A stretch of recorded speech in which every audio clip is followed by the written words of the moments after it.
ನನ್ನ ಜೀವನದಲ್ಲಿ ನಂದೊಂದು ಸಣ್ಣ ಆಸೆ, ನಾ ಸತ್ತ ಮೇಲೆ 4 ಜನ 4 ದಿನಾನಾದ್ರೂ ನನ್ನ ಜ್ಞಾಪಿಸ್ಕೊಂಡ್ರೆ ನನ್ನ ಜೀವನ ಸಾರ್ಥಕ ಆಯ್ತು ಅಂತ ನಾನು ತಿಳ್ಕೊತೀನಿ. I want my death to be recognized. ಮುಂಚೆ ನಿಂಗೊಂದು ವಿಷಯ ಹೇಳಬೇಕು. ಹೇಳು ಮಚ್ಚಿ. ನಿಮ್ಮೆಲ್ಲಾದ್ರೂ ನೋಡಿದ್ಯಾ? ನನ್ನ ಫ್ರೆಂಡೇ ಮಚ್ಚಿ. ಇವ್ ನನ್ನ ತಂಗಿನೇ ಲವ್ ಮಾಡ್ತಾನೆ ಕಣೋ. ನನಗೆ ಚಾಲೆಂಜ್ ಹಾಕಿದ್ದೀನಿ, ಇನ್ನೇನಾದ್ರೂ ಮತ್ತೆ ಹೊಡಿಬೇಕು. ಫ್ರೆಂಡು ಕಣೋ. ಮತ್ತೆ ನಾನು ಇರು ಮಾತಾಡ್ರೆ ಮಾಡ್ತೀನಿ. ಹಲೋ ಹಲೋ ಮಚ್ಚಿ, ಎಲ್ಲಿ? ಇಲ್ಲೇ ಮನೇಲಿ. ಮಚ್ಚಿ ಸ್ವಲ್ಪ ಪ್ರಾಬ್ಲಮ್ ಆಗಿದೆ. ಏನಾಯ್ತು? ಅರ್ಜೆಂಟ್ ಹಬ್ಬ ಮಚ್ಚಿ. ಎಲ್ಲಿದೀವ? ಲೈವ್ ಲೊಕೇಶನ್ ಸೆಂಡ್ ಮಾಡ್ತೀನಿ ನೋಡು. ಹಾಂ ಸರಿ ಮಚ್ಚ, ಸೆಂಡ್ ಮಾಡು, ಬಂತೀನಿ. ಬಾ. ಹಾಂ 5 ನಿಮಿಷ ಬಂದೆ.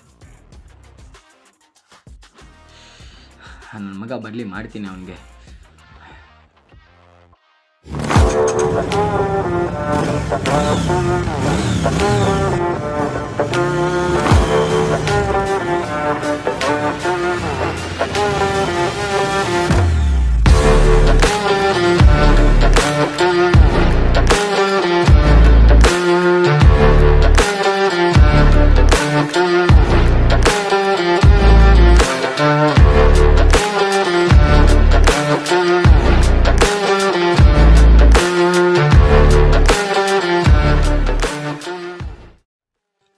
ಹಾಯ್ ಮಚ್ಚ, ಏನಾಯಿತು? ಏನು ಪ್ರಾಬ್ಲಮ್ಮು?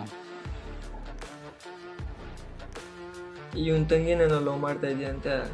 ಹೌದು, ಮಾಡ್ತಿದ್ದೀನಿ. ಅವ್ನು ನಮ್ಮ ಫ್ರೆಂಡೇ ಬಿಟ್ಬಿಡು ಮಚ್ಚಿ. ನೀನು ಹೇಳ್ದೆ ಅಂತ ಅವ್ನು ಭಯ ಪಡಿಸಿದೆ ಅಂತ ಬಿಟ್ಬಿಡೋಕೆ ನಾನು ಪ್ರೀತಿ ಮಾಡ್ತಿರೋದು, ಬೇರೆ ಕೆಲಸ ಅಲ್ಲ.